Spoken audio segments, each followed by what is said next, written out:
قرآن مقدس کی آپ حضرات سورہ آل عمران سن رہے ہیں، اور سورہ آل عمران کا یہ وہ سبق ہے جو آیت نمبر 100 سے شروع ہو رہا ہے، اور 3 آیتیں آپ حضرات کے سامنے پیش کی گئی ہے۔ آج کے سبق میں ارشاد یوں فرمایا اللہ رب العزت نے، یا ایھا الذین آمنو، جنہوں نے کلمہ پڑھا ہے ان سے مخاطب ہے اللہ رب العزت، جو مسلمان ہیں۔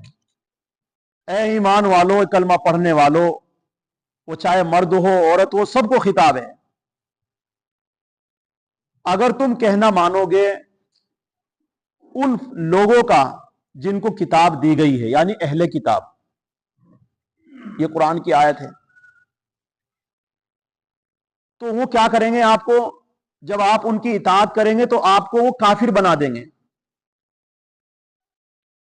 آج یہی تو ہو رہا ہے، آج جو کچھ ہو رہا ہے، کلمہ تو ہم نے اللہ کا پڑھا ہے، اللہ کے رسول صلی اللہ علیہ وسلم کی غلامی ہم نے اختیار کی ہے، ہم ان کے امتی ہیں، لیکن آج ہم کہنا کس کا مان رہے ہیں؟ یہ ہم خود گریبان میں جھانکنے کی بات ہے۔ جن کو اللہ کہہ رہے ہیں کہ اہل کتاب یہود اور نصارہ، آج کا نوجوان لڑکا ہو لڑکی ہو، صرف اگر ان کے ذہن میں ایک بات آتی ہے تو مغربی تہذیب ان کی سمجھ میں آتی ہے، مذہب اسلام آج تک ان کی سمجھ میں نہیں آیا، چاہے وہ کتنے بڑے ہو گئے۔ اللہ یوں کہہ رہے ہیں کہ تم ان کا کہنا مانو گے تمہیں کافر بنا کر چھوڑیں گے، اور مسلمان یہ کہہ رہا ہے نہیں میں تو اب بھی مسلمان ہوں، ان کے پیچھے چل رہا ہے۔ کپڑے دیکھو ان کے، چہرہ دیکھو دشمنوں کا، کام دیکھو دشمنوں کے، اور دعویٰ کرتا ہے میں مذہب اسلام کا ماننے والا ہوں۔ کہیں ایسا نہ ہو کہ کل قیامت کے دن آپ اس دعوے میں جھوٹے ٹھہرائے جائیں۔ ایسا نہ ہو کہ صرف یہ زبانی جمع خرچ ہو، دل کے اندر آپ کسی اور کی محبت لے کر جائے۔ یاد رکھو، قبر کے اندر آپ کے دل کی بات نکلے گی، زبان کی باتوں کا کوئی اعتماد نہیں ہوگا، اور زبان وہاں کام کرے گی نہیں۔ ہزاروں سال آپ نے ایک طوطے کو آپ نے اللہ اللہ سکھا دیا، زبان سے کہنے لگا طوطا، لیکن جس وقت اس کو پنجرے میں کسا گیا تو پھر کیا بولتا ہے وہ؟ توئی توئی توئی توئی۔ یا پنجرے سے جب اس کو آزاد کیا گیا تو اس کے دل میں جو توئی توئی تھا، جو اپنی بھاشا تھی، اسی کو بولتا جا رہا ہے۔ تو اگر آپ دعویٰ کرتے رہے میں مذہب اسلام کا ماننے والا ہوں، میں کلمہ پڑھتا ہوں، اور قبر میں جانے کے بعد آپ کے دل کا وہ راز کھولا گیا جس راز کو آپ لوگوں سے چھپا رہے تھے، پھر کیا بنے گا؟ اور یاد رکھو، موت ایک ہی بار آنی ہے، یہ زندگی ایک ہی بار ہے۔ آج کا مسلمان یہ کہہ رہا نہیں، شادیوں میں جو مزہ لینا ہے لینا ہے، خدا ناراض ہو تو ہونے دو، رسول ناراض ہو رہا تو ہونے دو، کوئی مولوی ہمارے سے ناراض ہوتا ہونے دو، ہمیں اس کی کوئی پرواہ نہیں ہے، ہمیں تو مزہ لینا ہے۔ لے بھائی، لے لو مزہ۔ جب تجھے مزہ لینا ہے تو موت بھی، جس طرح ایک بار شادیوں میں مزہ آنا ہے تو موت بھی ایک ہی بار آنی ہے، پھر موقع نہیں ملے گا آپ کو کہ ہم اس مزے کو، جو سزا مل رہی ہے، ہم پھر سے اسے تلافی کر کے آ جائے۔ اس لیے قرآن یہ کہنا چاہتا ہے، جو میں آپ کو سمجھا رہا ہوں یہ باتیں، اصل قرآن کی آیت کو سمجھانا چاہتا ہوں کہ اے ایمان والو، ان تطیعوا فریقا، اگر تم کہنا مانو گے ان لوگوں کا، کن لوگوں کا؟ من الذین اوتوا الکتاب، یا یہود اور نصارہ مراد ہے، کیونکہ سورہ آل عمران میں پورا جو مخاطبہ چل رہا ہے وہ یہود اور نصارہ مدینے میں آئے ہوئے ہیں، وہ 60 آدمی، اور آپ صلی اللہ علیہ وسلم کے ساتھ وہ بحث و مباحثہ کر رہے ہیں، قرآن ان کا جواب دے رہا ہے۔ اور یہ آیت تو اس چیز کو بتلا رہی ہے کہ جب مسلمانوں میں آپس میں اوس اور خزرج، یہ دونوں قبیلے بنو ثقیف آپس میں ملے، اور یہود اور نصارہ نے ان کو دیکھا تو ان سے رہا نہیں گیا، انہوں نے پھر سے وہ 100 سال 120 سال جو لڑائی ان کی چلی تھی، اس کے جو قصیدے انہوں نے پڑھے، مسلمانوں نے دیر جو پلٹی لی اور جو لڑائی کے لیے تیار ہوئے، تو قرآن کریم نے کہا اگر تم ایسے لوگوں کہنا مانو گے نا جو آ رہے ہیں تم، تو تمہیں کافر بنا کر چھوڑے۔ اور کفر 2 طرح کا ہوتا ہے۔ کفر کتنے طرح کا ہوتا ہے؟ ایک کفر ہوتا ہے اعتقاداً، اور ایک کفر ہوتا ہے عملاً۔ آدمی کام کے اعتبار سے، عمل کے اعتبار سے نماز بھی پڑھتا ہے، روزے بھی رکھتا ہے، حج بھی کرتا ہے، زکوٰۃ بھی دیتا ہے، سب کچھ کر رہا ہے، لیکن اعتقاد اس کا ایمان کے اوپر ابھی مضبوط نہیں ہے، تو یاد رکھو یہ بھی کفر ہی مانا جائے گا. اس کے اعتقادات میں گڑبڑی ہے تو یہ بھی کفر مانا جائے گا. اور اگر آدمی اعتقاد کے اعتبار سے مذہب اسلام کا ماننے والا ہے لیکن عمل کے اعتبار سے وہ نہ نماز پڑھتا ہے، نہ روزہ رکھتا ہے، نہ قرآن پڑھتا ہے، جو نہ اپنے ماں باپ کی خدمت، جو اللہ کے حکم ہے ان کو نہیں بجا لاتا ہے، تو یہ بھی عملاً کافر ہی ہے. تو اگر تم غیروں کی اتباع کرو گے، رسول اللہ صلی اللہ علیہ وسلم کے طریقے سے ہٹ کر زندگی گزارو گے، اپنے شادی بیاہ، اپنے رہنے سہنے اور جو بھی تمہارے کام ہیں اگر غیروں کے طریقے پر ہوں گے، یاد رکھو کبھی بھی کامیاب نہیں ہو سکتے، اور نہ ان میں سکون مل سکتا ہے اور نہ ان میں کامیابی مل سکتی ہے. قرآن وہی بتانا چاہتا ہے، آپ کو وہی پیغام دینا چاہتا ہے کہ تم اگرچہ مومن ہو، کلمہ پڑھتے ہو، لیکن اگر تم نے اللہ اور اس کے رسول کی بات کو ٹھکرایا اور غیروں کی باتوں کو تم نے لیا تو یاد رکھو تمہارا حشر وہ ہوگا پھر جو لوگوں کا ہو رہا ہے. اس لیے فرمایا یا ایھا الذین آمنوا، اے ایمان والو، ان تطیعوا، اگر تم کہنا مانو گے، فریقا من الذین اوتوا الکتاب، ان لوگوں میں سے جن کو، ایک کسی فرقے کا ان لوگوں میں سے جن کو کتاب دی گئی، یردوکم بعد ایمانکم کافرین، تو وہ تمہیں ایمان لانے کے بعد تمہیں کافر بنا دیں گے. وَكَيْفَ تَكْفُرُونَ وَأَنْتُمْ تُتْلَى عَلَيْكُمْ آیَاتُ اللَّهِ. اب اللہ یوں کہنا چاہتے ہیں تمہارے سے تو کفر ممکن ہو ہی نہیں سکتا. مسلمان ہو اور کفر کی بات کر لے، مسلمان ہو اور اس کے اعتقاد میں کفر ہو، اس کے عمل میں کفر ہو، یہ نہیں ہو سکتا ہے. کیوں نہیں ہو سکتا ہے؟ اس لیے کہ مسلمان قرآن کو پڑھتا ہے، اور قرآن کو پڑھتا ہے اور حدیثوں کو پڑھتا ہے، سنتا ہے، اس لیے اس سے بعید ہے کہ وہ کفر کی بات کرے یا کفر کے اعتقاد میں شامل ہو. اب جو لوگ قرآن کو پڑھ رہے ہیں یہ ان لوگوں کا ذکر ہے. اب کتنے ہی امت کے بچے اور بچیاں قرآن سے دور ہیں، حدیثوں سے دور ہیں، مسجدوں میں تعلیم ہوتی ہے نہیں سنتے ہیں، آج تفسیر ہو رہی ہے نہیں بیٹھے ہیں. تو ایسی صورت میں اگر یہ قرآن سے ایسے بھاگتے رہے، حدیثوں سے دور رہتے رہے، تو قرآن جو کہہ رہا نا کہ کافر بنا کر چھوڑیں گے، ہو سکتا ہے کہ وہ کفر کی حالت میں مرے اگر وہ قرآن کو اور حدیث کو، یعنی ان چیزوں کو نہیں سنیں گے. کیونکہ ہمارا مذہب یہ سننے پر چلتا ہے، سنیں گے تو کریں گے، نہیں سنیں گے تو وہیں کھڑے رہیں گے جہاں ہیں. اب کوئی فرشتہ سامنے کوئی کام کر کر نہیں دکھائے گا، کوئی نبی ہمارے سامنے نہیں آ کر بتائے گا کہ ایسے نماز پڑھو، ایسے کرو، ایسے کرنا ہے. کوئی تجارت، کوئی لین دین اب کوئی نہیں بتائے گا. اب صحابی نہیں ہے، کوئی نہیں ہے. اب صرف حدیث اور قرآن ہمارے سامنے ہے، قرآن آگے بتائے گا. قرآن اس بات کو کہہ بھی رہا ہے کہ جو شخص اللہ کو، یعنی اللہ کے حکموں کو، اللہ کے قرآن کو مضبوطی کے ساتھ پکڑے گا اور رسول اللہ صلی اللہ علیہ وسلم کی حدیثوں کو اور ان کو مانے گا، سنے گا، تو یاد رکھو کبھی بھی وہ گمراہ نہیں ہو سکتا ہے اور نہ وہ کافر ہو سکتا ہے، اور اللہ اس کی رہنمائی فرمائیں گے اور سیدھے راستے پر وہ چلتا رہے. یہ کب؟ جب ہم سنیں. دیکھو قرآن کیا کہہ رہا ہے، ابھی اس بات کو آپ قرآن سے دیکھیے. وَكَيْفَ تَكْفُرُونَ، اللہ یوں کہتے ہیں تم کیسے کفر کر سکتے ہو، یعنی تم تو مسلمان ہو. وَأَنْتُمْ تُتْلَى عَلَيْكُمْ، حالانکہ تم اللہ کی کتاب کو پڑھتے ہو، یعنی اللہ کے احکام تم سنتے ہو، پڑھتے ہو، اور تمہیں پڑھ کر سنائے جاتے ہیں اللہ کے احکام. وَفِيكُمْ رَسُولُ، اور تم میں اللہ کے رسول موجود ہیں. اب یہ قرآن کی آیت ہے، تم میں اللہ کے رسول موجود ہیں، لیکن اللہ کے رسول موجود اب نہیں ہے، لیکن ان کی باتوں کا موجود ہونا، نہیں حدیث کا موجود ہونا، یہ سمجھا جائے گا کہ جیسے آپ صلی اللہ علیہ وسلم ہی موجود ہو.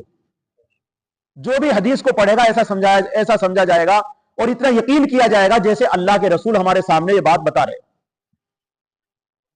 اتنے یقین کے ساتھ سننی ہوگی حدیث، اور اتنے ہی یقین کے ساتھ آپ کو قرآن سننا ہوگا جیسے اللہ ہمیں پڑھ کر سنا رہے. جو اتنے یقین کے ساتھ ان باتوں کو سنے گا، پڑھے گا، اس سے کفر ہو ہی نہیں سکتا. قرآن کہہ رہا ہے وہ کفر وہ کیف تکفرون, تم کیسے کفر کر سکتے ہو اگر تم قرآن کو پڑھتے ہو, سنتے ہو, حدیث سنتے ہو, پڑھتے ہو, عمل کرتے ہو. تو جو سنتوں پر عمل کرے گا وہ گمراہ ہو نہیں سکتا ہے, اور جو سنتوں سے ہٹ کر زندگی گزارے گا وہ گمراہ ہوگا, اب نہیں تو کل ہوگا ضرور. اس لیے اللہ یوں کہہ رہے ہیں وَمَن يَعْتَصِم بِاللَّهِ, جو شخص اللہ تعالیٰ کو مضبوط پکڑ لیتا ہے, یعنی اللہ کے احکام کو مضبوط پکڑ لیتا ہے, فَقَدْ هُدِيَ إِلَىٰ صِرَاطٍ مُسْتَقِيمٍ, تو ضرور راہ راست کی ہدایت کیا جاتا ہے. اللہ اس کو راہ راست کی ہدایت خود دیتے ہیں. کون کس کو؟ جو اللہ کے حکموں کو مضبوط پکڑ لیتا ہے. نہیں 5 وقت کی نماز پڑھنی تو پڑھنی, خوشی ہو, غمی ہو, حالات صحیح ہو, بیماری ہو, تندرستی ہو, کسی حال میں بھی ہو, اللہ کا حکم ہے کرنا تو پورا کرنا ہے. رمضان آئیں گے تو روزے رکھنے تو رکھنے ہیں, چاہے میرا حال کیسا ہی ہو. یہ اپنے اندر, میرے پاس مال آئے تو حج کرنا تو کرنا ہے, ماں باپ میرے سامنے میری زندگی میں ہے تو ان کی خدمت کرنی تو کرنی ہے. یہ سب چیزیں. آگے فرمایا وَيَا أَيُّهَا الَّذِينَ آمَنُوا اتَّقُوا اللَّهَ, اے ایمان والو اللہ تبارک و تعالیٰ سے ڈرا کرو. اللہ یوں کہہ رہے ہیں ایمان والو اللہ تعالیٰ سے ڈرا کرو. کیسے ڈرنا ہے؟ حق تقاتی, جیسا کہ اس سے ڈرنے کا حق ہے. کیسے ڈرنے کا حق ہے؟ یعنی جس طریقے سے ایمان والا بندہ, یہاں ایمان والوں سے مخاطب ہے, جیسا ایمان والا بندہ کفر اور شرک سے بچتا ہے اسی طریقے سے اور گناہوں سے بھی بچے. یہ ہے اللہ کا حق, اور اس کا نام تقوی ہے. تقوی کسے کہتے ہیں؟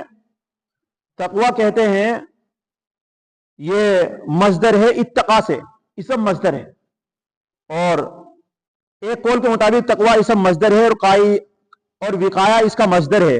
چنانچہ یہ وقا سے بنا ہے, واو کو تا سے بدل کر تقوی بنا دیا گیا. اصل کیا آتا ہے؟ وقوا, واو کو تا سے بدل کر کیا بنایا؟ تقوی. تقوی کے معنی کیا ہوئے؟ تقوی کے معنی ہوئے کہ آڑ لینا, گناہوں سے بچنے پر آڑ لینا, اللہ کے حکموں کو پورا کرنے پر اپنے آپ کو لگا دینا. اللہ کے ہر حکم کو ماننا, عمل کرنے کو تقوی کہتے ہیں. اللہ کے ہر حکم کو پر عمل کرنے پر کیا کہتے ہیں؟ تقوی. اور اللہ دوسرے معنی ہے, دوسرا مطلب یہ ہے کہ تقوی اسے کہتے ہیں کہ اللہ کے اور اللہ کے رسول کے حکم کو ماننے پر کسی کی بھی پرواہ نہ کرے. کوئی ملامت کرتا ہے کرے, کوئی برا کہتا ہے کہے, ساری دنیا مل کر کچھ کہتی رہے, لیکن ہمیں وہ کام کرنا تو کرنا. اس کا نام بھی کیا ہے؟ تقوی. ہم تو کیا کر رہے ہیں آج کل؟ رشتہ داروں کی ماننے ہیں, جو چھوٹے بچے ہمارے ان کی ماننے ہیں, جیسا بچہ کہہ رہا ہے اسی کی بات کو مانا جا رہا ہے. یہ ہو رہا ہے گھروں کے اندر.